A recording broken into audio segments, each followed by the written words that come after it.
L'histoire commence dans une guilde d'aventuriers animés, un endroit où des aventuriers de tous horizons se rassemblent. Une fille aux cheveux bleus s'approche audacieusement de Lost et lui demande de former une équipe d'aventuriers avec elle. En entendant cette invitation inattendue adressée au plus grand perdant de tous les temps, tous les aventuriers présents sont tellement choqués qu'un homme laisse même tomber une hache sur son propre pied, incrédule. Même Lost ne peut pas comprendre pourquoi quelqu'un voudrait faire équipe avec un perdant comme lui, bien qu'il soit celui qui ait initialement mis une annonce pour recruter des membres. La fille, qui se présente sous le nom de Narsena, affirme être une artiste martiale puissante et demande une nouvelle fois à Lost de la laisser rejoindre son équipe d'aventuriers. Mais avant qu'il ne puisse répondre, la réceptionniste de la guilde, Amherst, intervient avec un sentiment d'urgence et prend Narsena à part. Elle lui explique précipitamment à quel point Lost est incompétent et qu'il ne peut utiliser que des sorts de soins de base, remettant en question la décision de Narsena. Selon Amherst, Lost est un orphelin qui a grandi dans le monde des aventuriers mais qui ne peut toujours pas utiliser de sorts de soins de haut niveau, ce qui, aux yeux de tout le monde, fait de lui le plus grand perdant.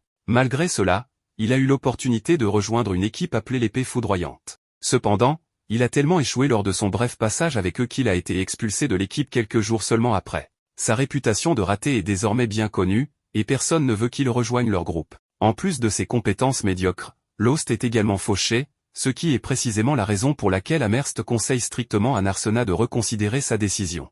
Narsena, cependant, reste imperturbable face aux avertissements. Elle dit à Amherst de ne pas s'inquiéter et montre nonchalamment combien d'argent elle a sur elle. Amherst la prévient rapidement de ne pas étaler sa richesse en public, en insistant sur le fait qu'il y a trop de personnes mal intentionnées qui pourraient la prendre pour cible. Malgré ce conseil, Narsena ne semble pas trop préoccupée par sa sécurité. En fait, elle affirme qu'elle veut faire équipe avec Lost depuis longtemps. Elle renvoie la réceptionniste curieuse et retourne auprès de Lost pour reprendre leur conversation. Alors qu'elle est occupée, Ansam l'approche pour lui demander si Lost a décidé de rejoindre un nouveau groupe, mais elle révèle que Lost est trop incompétent pour... Pendant que Lost remplit le formulaire, Narsena admire son sérieux et sa détermination, laissant entendre qu'elle pourrait avoir un faible pour lui. Lorsque Lost lève soudainement les yeux vers elle, elle est surprise, révélant clairement son affection naissante. Après être officiellement devenue une équipe, Lost et Narsena se serrent la main, scellant leur nouvelle amitié dans un moment sincère. Ils traversent la ville de Marmont, où Lost mentionne que cet endroit est construit près d'un labyrinthe qui n'a pas encore été entièrement exploré.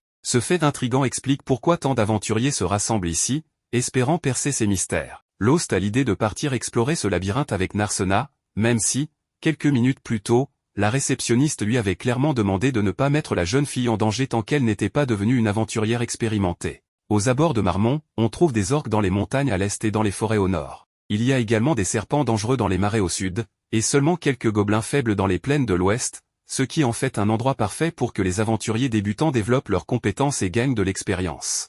Toutefois, Lost ne pense pas que Narsena s'améliorera si elle va dans les plaines, et c'est pourquoi il insiste pour aller directement dans le labyrinthe, là où se trouvent les vrais défis. Il se dirige vers l'entrée du labyrinthe, et Narsena se porte volontaire pour prendre la tête, rappelant à Lost qu'elle est l'artiste martiale, la DPS du groupe, tandis que lui est le soutien, un simple soigneur. Avec une confiance qui se lit sur son visage, elle entre dans le labyrinthe et Lost la suit de près. Il se demande si elle a une quelconque expérience du combat, mais elle prouve rapidement sa valeur en éliminant une meute de gobelins, les frappant à mort avec une grande habileté. Lost récupère une pierre magique parmi les butins, qui peut être vendue à la guilde pour de l'argent bien nécessaire. Narsena demande curieusement à Lost pourquoi la guilde achète ces pierres magiques, et Lost lui explique que ces pierres contiennent de l'énergie magique que la guilde utilise à diverses fins, y compris pour améliorer ses propres capacités et fabriquer des objets puissants. Le duo récupère plusieurs de ces pierres magiques vertes, mais elles ne valent pas grand-chose car elles proviennent des monstres les plus faibles. Lost encourage donc Narsena à affronter des monstres plus puissants pour améliorer son niveau de compétence,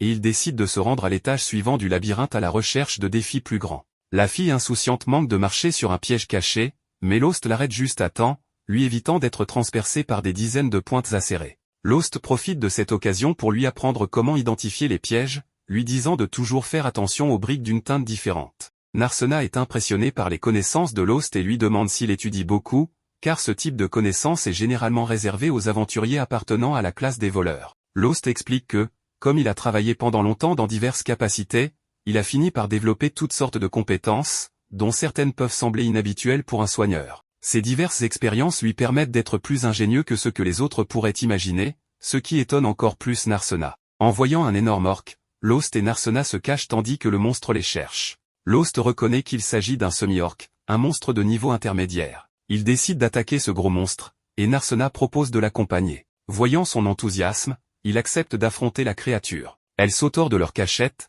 laissant Lost derrière elle, et se prépare à attaquer. Elle bondit sur le monstre, réussissant à éviter son grand fouet avant de lui donner un coup de pied, mais le corps dur de la créature lui donne l'impression d'avoir frappé un rocher. Elle essaie de tirer parti de la lenteur du monstre, mais celui-ci la repousse violemment et s'apprête à en faire son dîner quand Lost intervient. Il coupe la main de la créature puante et lui transperce le cœur. Une fois le monstre éliminé, Narsena est ravie de voir à quel point les techniques de combat rapprochées de Lost se sont améliorées. Elle veut savoir s'il est vraiment le soigneur, mais il évite la question. Elle continue alors à parler de ses progrès au combat, tandis que lui s'inquiète de la blessure qu'elle a subie au bras pendant l'affrontement. Immédiatement, Lost tend les mains pour la soigner. Une lumière éclatante en sort, guérissant ses blessures sous ses yeux ébahis. Par la suite, ils sont impressionnés par la taille de la pierre magique de l'orque. Narsena pense que celle-ci vaut bien plus que celle d'un gobelin, et Lost suggère qu'ils retournent en ville puisqu'ils ont quelque chose d'aussi précieux. Mais Narsena, pleine d'énergie, assure qu'elle est prête à affronter encore plus de monstres. À cause de son enthousiasme, il décide de continuer à chasser. Plus tard dans la journée, après avoir abattu davantage d'orques et récupéré leurs pierres magiques, ils se rendent à la guilde des aventuriers pour les échanger. En arrivant, Amherst s'inquiète que Lost ait emmené Narsena dans le labyrinthe, car c'était risqué. Cependant, il lui informe que c'est Narsena qui avait insisté pour l'accompagner, ce qu'il avait accepté. Il lui montre ensuite les pierres qu'ils ont récupérées, et Amherst est ravi de voir autant de pierres d'orques, qui sont bien plus précieuses que d'autres pierres magiques. Elle leur demande s'ils veulent les échanger, et ils confirment. Heureuse, elle procède à l'échange, et sa joie surprend Lost. Ce n'est qu'à ce moment que Narsena l'informe que conclure un tel échange permet à Amherst d'augmenter son salaire. Quand Amherst leur remet le paiement pour la pierre, Lost est choqué jusqu'aux os. Il n'avait jamais imaginé qu'elle pouvait valoir autant, ce qui lui fait réaliser à quel point il s'était fait arnaquer auparavant. Apparemment, son ancien groupe l'avait trompé gravement. En réalisant cela, Narsena pense qu'il devrait déposer une plainte. Elle demande à Amherst si c'est possible, et celle-ci affirme qu'il devrait payer des frais pour cela. Ne voulant pas faire toute une histoire, Lost choisit d'être la personne la plus mature et de laisser tomber. En entendant cela, les deux filles décident de ne pas aller plus loin. Cependant, Amherst le presse de donner exactement la moitié des gains à Narsena, ce qu'il lui assure qu'il fera. Une fois l'accord conclu, les deux quittent Amherst tandis que Sam, le patron d'Amherst, fixe Lost du regard. Pendant ce temps, Amherst passe son temps à compter l'argent supplémentaire qu'elle a gagné, et elle le fait avec une grande joie. Alors qu'elle est occupée, Sam l'approche pour lui demander si Lost a décidé de rejoindre un nouveau groupe, mais elle révèle que Lost est trop incompétent pour être accepté par un quelconque groupe.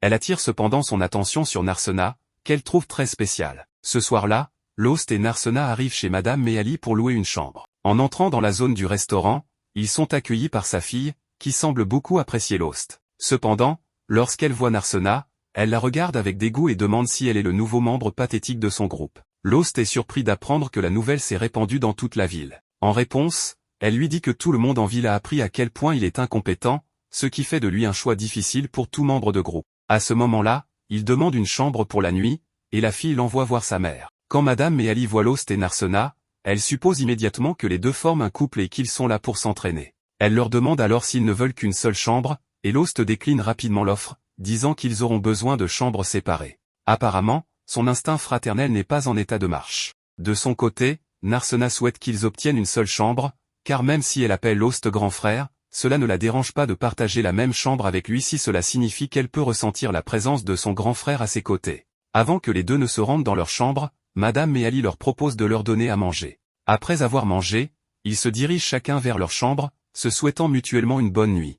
En entrant dans sa chambre, Narsena est toujours attristée que Lost n'ait pas accepté de partager la chambre avec elle. Elle se souvient de la première fois où ils se sont rencontrés, à l'époque, elle n'était encore qu'une petite fille avec des ecchymoses sur tout le corps. La voyant dans cet état, Lost l'avait soignée. Son geste généreux l'avait alors motivée à devenir une aventurière. Elle était convaincue qu'un jour, elle s'associerait avec lui, devenant ainsi son protecteur si le besoin s'en faisait sentir. Depuis, elle s'était entraînée dur et avait vu une opportunité parfaite de le retrouver lorsqu'elle avait appris qu'il avait été expulsé de son ancien groupe. Cela l'avait confortée dans l'idée de former un nouveau groupe avec lui. Heureusement, elle avait réalisé son rêve de toujours. Cependant, cela ne suffisait toujours pas. Elle est triste que Lost ne la reconnaisse pas, bien qu'elle lui accorde le bénéfice du doute puisqu'elle est devenue plus grande et a maintenant une couleur de cheveux différente, ce qui rendrait difficile pour quiconque de la reconnaître après toutes ces années. Malgré cela, elle est heureuse de voir qu'il est devenu plus fort que jamais. La force qu'il a démontrée plus tôt contre le demi-orc la fait penser que peut-être Lost n'aura plus besoin de sa protection. Ses pensées sont cependant interrompues lorsqu'elle se rappelle qu'elle doit le protéger coûte que coûte. Ayant pris cette décision, elle se prépare à dormir et enlève sa tenue d'aventurière pour enfiler une tenue plus féminine. À ce moment-là, elle se demande pourquoi les gens en ville pensent que Lost est incompétent, surtout qu'elle sait à quel point il est puissant. Dans la scène suivante, au milieu d'un marais, un groupe d'aventuriers faisait face à une hydre à 7 têtes, bien que 2 de ses têtes aient déjà été coupées. Margulu, le guerrier vêtu d'une armure dorée, se tenait à l'avant, bien qu'il fût visiblement mal à l'aise. Armia, la sorcière à ses côtés, était la plus nerveuse de tous. La voleuse du groupe, Saberia, était trop blessée pour continuer à combattre, tandis que Lost soignait ses blessures. Bien qu'il n'ait pas de remède pour la débarrasser du poison, il pouvait restaurer sa force physique pour l'aider à lutter contre celui-ci. La voleuse se plaignit que le guérisseur ne servait à rien, ce qui poussa le guerrier de première ligne à leur ordonner d'arrêter de se quereller et de retourner au combat si les soins étaient terminés. Cependant, les soins n'étaient pas complets, car Lost ne pouvait pas neutraliser le poison, comme il l'avait mentionné. Ils auraient dû apporter un antidote, mais leur chef avait jugé cela trop coûteux et avait choisi de ne pas en acheter. Malgré tout, il blâma Lost pour être un guérisseur inutile. À ce moment-là, l'hydre attaqua de nouveau, visant Margulu, qui bloqua l'attaque avec son épée et cria à Armia de lancer un sort. Armia lança une boule de feu, mais elle n'égratigna à peine la bête. Frustré par ses alliés, le guerrier les déclara tous inutiles. Ne voulant pas affronter la mission seul, il décida de battre en retraite, abandonnant ses compagnons. Armia suivit Margulu, tandis que Lost portait Saberia dans ses bras et se retirait également. Dans la scène suivante, nous revenons au moment où Margulu expulsa Lost du groupe des lames de foudre. Saberia accusa le guérisseur d'être la raison pour laquelle ils avaient échoué à vaincre l'hydre, à quoi Lost répliqua qu'ils étaient peut-être aussi en partie responsables, étant donné qu'ils étaient si excités qu'ils avaient veillé toute la nuit et n'étaient pas à leur meilleur niveau pendant le combat. Margulu demanda si Lost insinuait que la faute leur incombait, bien que ce ne soit pas exactement ce que Lost avait dit. Saberia ajouta qu'il devrait demander à Armia de qui c'était la faute. Se sentant intimidée, l'innocente sorcière jeta un coup d'œil au chef du groupe et, en pointant du doigt Lost, rejeta la faute sur lui. À ce moment-là, Lost se réveilla de ce rêve, une perle de sueur sur le front. Il réalisa que s'il en rêvait, c'était parce que cela le dérangeait plus qu'il ne le pensait. En fait, quelque chose de similaire s'était produit 6 ans auparavant. À cette époque, il était déjà connu sous le nom de Lost l'inutile, mais il aspirait encore à devenir un aventurier de haut niveau. C'est durant cette période qu'un autre groupe l'avait contacté, mais en réalité, il ne voulait pas d'un guérisseur, il voulait un appât vivant pour distraire les monstres. Pour un orphelin des labyrinthes comme Lost, ce genre de traitement était trop fréquent. Ce qu'il ne s'attendait pas, cependant, c'était que les monstres se retournent contre le groupe à l'origine de tous les problèmes et les éliminent. En sortant du donjon, Lost était traumatisé, n'ayant jamais été reconnu comme un véritable aventurier. Ce jour-là, il tomba sur une charrette renversée au milieu de la route, entourée de gobelins armés. Dans le chaos, il y avait une jeune fille sans défense, et le jeune homme se précipita à son secours sans réfléchir. Même aujourd'hui, il ne comprenait pas vraiment pourquoi il avait pris cette décision impulsive, il l'avait simplement fait. Peut-être était-ce parce que la vie d'un orphelin des labyrinthes n'avait pas beaucoup de valeur, mais s'il pouvait échanger sa vie pour sauver cette fille, alors sa mort ne serait pas vaine. C'était peut-être ce qu'il pensait pendant le combat. Cependant, il fut frappé à la tête et perdit connaissance. Quelques heures plus tard, lorsque la nuit était tombée, il se réveilla à côté de la charrette, entouré de la jeune fille et de chevaliers de l'ordre qui étaient venus à son secours et avaient terminé le travail. En d'autres termes, ce n'était pas Lost qui l'avait sauvé. L'inutile restait inutile. En y réfléchissant, le guérisseur émit un petit rire d'acceptation, mais la fille qui avait été sauvée le remercia de son aide, car sans lui, les chevaliers ne seraient pas arrivés à temps. Gêné, Lost ne savait pas comment répondre, alors il soigna une blessure sur le bras de la jeune fille. À ses yeux, c'était tout ce qu'il pouvait faire. Il lui raconta ensuite l'histoire de la façon dont il s'était retrouvé là, expliquant comment ses anciens compagnons l'avaient jeté au loup.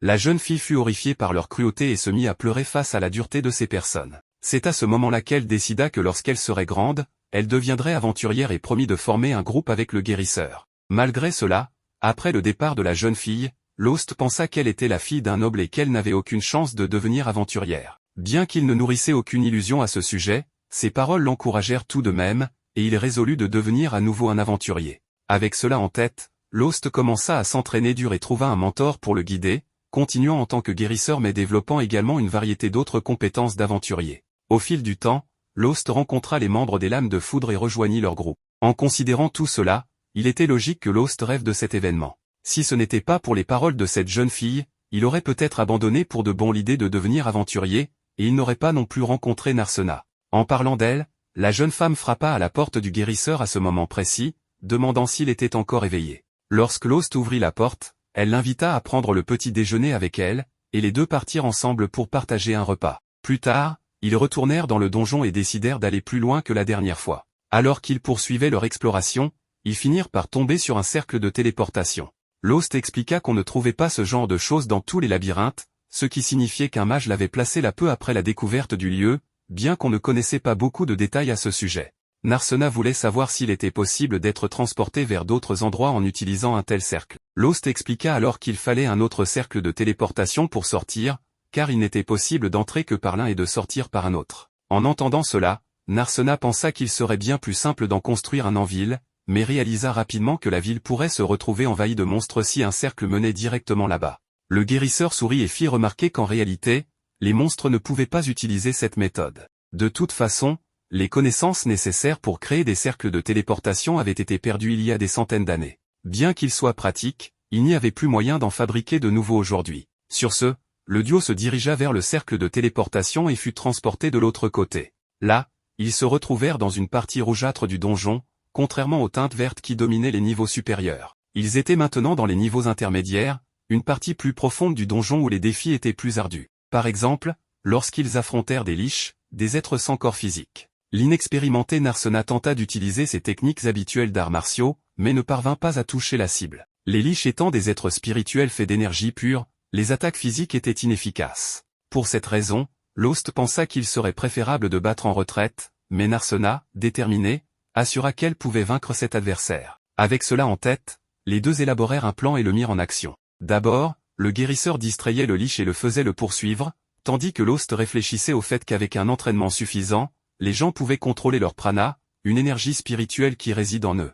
Les artistes martiaux bien entraînés ne font pas exception, lorsque leurs poings sont enveloppés de prana, leurs coups peuvent détruire même des êtres spirituels. C'est ainsi que Narsena donna un coup en utilisant cette technique et vainquit le liche. Cependant, malgré cette victoire, la combattante avait été blessée lors de sa première tentative de frapper l'entité spirituelle, alors Lost utilisa un objet qui augmentait les effets de guérison et lança un sort sur elle. Grâce à la pierre magique incrustée dans l'objet, qui amplifiait la puissance du sort, le soin fut efficace. La guilde fournissait ces pierres aux artisans, qui fabriquaient des objets spéciaux à partir d'elles, et ces objets revenaient finalement aux aventuriers. Après avoir été soignés, et en parlant des pierres magiques, Narsena se demanda combien ils allaient gagner grâce à celles qu'ils avaient obtenues en vainquant le liche. De retour à la guilde, Amherst fut une fois de plus stupéfait par le nombre de pierres que le duo avait réussi à collecter et leur demanda de revenir aussi souvent que possible. Alors qu'ils quittaient la guilde, maintenant de nuit, Lost remarqua qu'il ne s'était pas attendu à gagner autant d'argent avec ces pierres, et Narsena convenait que c'était une grande surprise. Soudain, une foule se formait plus loin, où deux hommes se disputaient à propos de quelque chose. Le duo s'approcha pour voir ce qui se passait, et Lost nota que ce genre de dispute était devenu assez courant, car des aventuriers ayant eu des ennuis ailleurs affluaient dans cette ville. Cela rappela à Narsena quelque chose qu'Amherst avait mentionné. Selon Lost, c'était un énorme inconvénient pour les aventuriers et les habitants de la ville qui respectaient les règles, mais il décida de laisser tomber, disant qu'il était temps de célébrer l'argent gagné ce jour-là avec un bon dîner. Et en effet, le dîner était assez somptueux. Les assiettes déjà sur la table, mais Ali, la propriétaire de la taverne, demanda à Lost s'il avait assez d'argent pour tout payer, et il la rassura en lui disant que oui. En plus de cela, il ne refuserait pas une bière. Narsena fait la même demande, mais la fille de Méali l'informe qu'ils ne servent pas d'alcool aux enfants. Narsena menace de protester, mais Lost convient qu'il est un peu trop tôt pour que sa jeune compagne boive de la bière, alors il laisse tomber le sujet. Au milieu du repas, Narsena interroge Lost au sujet d'un bâtiment étrange sans porte ni fenêtre, car il y en a plusieurs dans la ville et elle ne sait pas ce qu'ils sont. Lost admet qu'il était lui aussi curieux à ce sujet et fut surpris d'apprendre que même les ouvriers qui les avaient construits ne savaient pas à quoi ils servaient, ni qui avait commandé leur construction. Les ouvriers ont expliqué que le projet venait d'un agent représentant un autre agent, et ainsi de suite. Face à cela, Narsena commente que celui qui a commandé ces bâtiments ne voulait clairement pas être identifié. Lost, cependant, ne s'en inquiète pas tant que cela ne fait de mal à personne, bien qu'il aurait préféré qu'ils construisent un mur autour de la ville au lieu de ces structures étranges. Narsena est d'accord, car la ville pourrait être vulnérable, surtout qu'elle n'a même pas de fossé. Cependant, elle apprécie aussi de pouvoir voir loin à l'horizon. Lost insiste sur le fait que cela est problématique en temps de guerre, car il serait impossible d'empêcher les ennemis d'entrer. Narsena, cependant, n'est pas préoccupé par les envahisseurs, quel que soit le danger qui surgit, qu'il s'agisse de voleurs ou de monstres, les aventuriers de la ville pourront les repousser. Plus tard, après être rentrés chez eux et avoir échangé leurs adieux, ils se dirigent chacun vers leur chambre. Enfin, presque, car Narsena appelle brièvement son compagnon pour dire quelque chose, puis change d'avis et prétend que ce n'était rien. Allongé seul dans son lit, Elle regrette de ne pas avoir dit, encore une fois, qu'elle aurait préféré partager une chambre avec lui. De son côté, Lost se sent heureux de faire à nouveau partie d'un groupe. Même s'il pense qu'il ne reverra jamais cette petite fille, il sent que grâce à Narsena, il pourra continuer à vivre des aventures encore un moment. Le lendemain, Margulu présente le nouveau guérisseur des lames de foudre, nommé Lyra.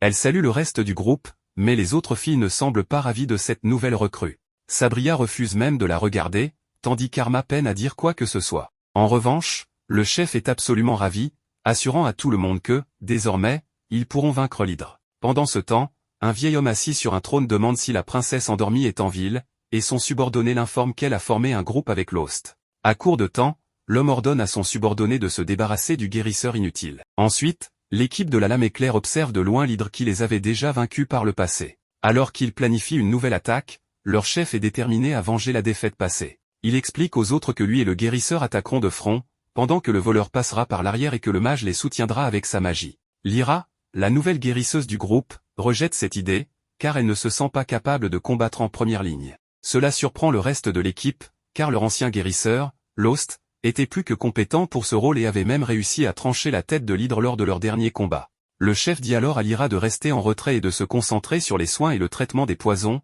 affirmant que, d'une manière ou d'une autre, ils viendront à bout de l'hydre, même sans Lost. Pendant ce temps, au hall de la guilde, Lost et Narsena rapportent une nouvelle moisson impressionnante de butin provenant du donjon. Amherst se demande si tous ces trésors viennent vraiment des niveaux inférieurs et si les deux ne se mettent pas en danger inutilement. Narsena la rassure en disant que leur petit duo reste prudemment sur les niveaux plus faciles. Amherst suggère de recruter d'autres membres pour agrandir leur groupe et ainsi augmenter leurs profits, sachant que cela bénéficierait également à ses propres finances. Lost est d'accord avec l'idée mais estime que ce n'est pas encore le bon moment, préférant la situation actuelle. Avec l'argent qu'ils ont accumulé, ils réalisent qu'ils peuvent maintenant se permettre de louer une maison, comme les autres équipes prospères qui utilisent ces maisons pour stocker leurs butins et leurs objets de valeur. Amherst fait remarquer qu'une chambre d'hôtel miteuse n'est pas l'endroit idéal pour que l'amour puisse éclore entre les membres d'une équipe. Pendant que Narsena rêve à toutes les possibilités, Lost se remémore son ancienne base de l'équipe et le fait qu'il devait dormir dans une pièce de stockage exiguë. Malgré tout, il reste positif, bien qu'il ait traversé des moments difficiles. Pendant ce temps, l'équipe de la Lame Éclair a du mal à se remettre de sa confrontation ratée avec l'hydre. Les membres sont frustrés, certains à peine capables de se tenir debout, tandis que Margulu, furieux et confus, frappe la table de son poing en essayant de comprendre pourquoi ils ne parviennent pas à vaincre le monstre. Lyra, de son côté, s'occupe de détoxifier Amira, blessée, pendant que les autres se querellent. Ils commencent peu à peu à réaliser que Lost, leur ancien guérisseur, était peut-être plus utile qu'ils ne le pensaient, malgré ses plaintes constantes. Margulu décide d'aller retrouver Lost et de lui demander de revenir dans l'équipe. Il se convainc que personne ne pourrait refuser de rejoindre l'illustre équipe de la Lame Éclair. Un peu plus tard, Lyra est réveillée par Amira, qui se sent beaucoup mieux après avoir été soignée. En cherchant de la nourriture, elle découvre que Margulu et Siberia ont disparu, et elle se demande où ils ont bien pu aller. En réalité, les deux sont partis chercher leur ancien coéquipier. Margulu, sans la moindre honte, propose à Lost de rejoindre l'équipe, comme si c'était un cadeau, tout en riant et en prétendant que les mauvais traitements passés n'étaient qu'un simple malentendu. Il devient vite clair que Margulu a investi tout l'argent de Lost dans ses armures de pacotille, il enchaîne les excuses sur la mauvaise conduite de l'équipe envers leur ancien coéquipier et promet que les choses seront différentes désormais, allant même jusqu'à dénigrer la nouvelle guérisseuse, la qualifiant de femme inutile. À la surprise générale, Lost le remercie. Avant qu'il ne puisse dire un mot de plus, Narsena, qui a entendu toute la conversation, intervient, ne supportant plus la situation. La tension monte alors que Narsena refuse de laisser Margulu, qu'elle qualifie de manipulateur, lui voler son partenaire. Lost parvient à la calmer en expliquant qu'il apprécie l'offre mais qu'il n'accepte pas de rejoindre la Lame Éclair. Il n'a aucune rancune envers son ancienne équipe, mais il est satisfait avec son groupe actuel. Margulu n'en revient pas et accuse ouvertement Narsena de manipuler Lost, ce qui s'avère être une erreur fatale. Lost, autrefois calme, saisit Margulu avec fermeté et le met en garde, s'il ose toucher à Narsena, lui et la Lame Éclair le regretteront. Lost et Narsena quittent alors Margulu, frustré et légèrement ébranlé, qui ordonne à Amherst de lui trouver un nouveau membre d'équipe pour affronter l'hydre. Ils ont besoin de quelqu'un de fort et capable de tenir la ligne de front. C'est à ce moment qu'un mystérieux guerrier masqué se présente pour offrir ses services. Margulu, bien que méfiant, décide de tester l'inconnu en l'attaquant. Malgré les avertissements d'Amherst, qui rappelle qu'il est interdit de se battre dans le hall de la guilde, Margulu fonce tête baissée sur l'homme masqué. En un instant, le chef de la Lame Éclair est désarmé avec une facilité embarrassante. Le mystérieux bretteur, victorieux, révèle son nom, Shig, ce qui convainc Margulu de l'accepter dans l'équipe.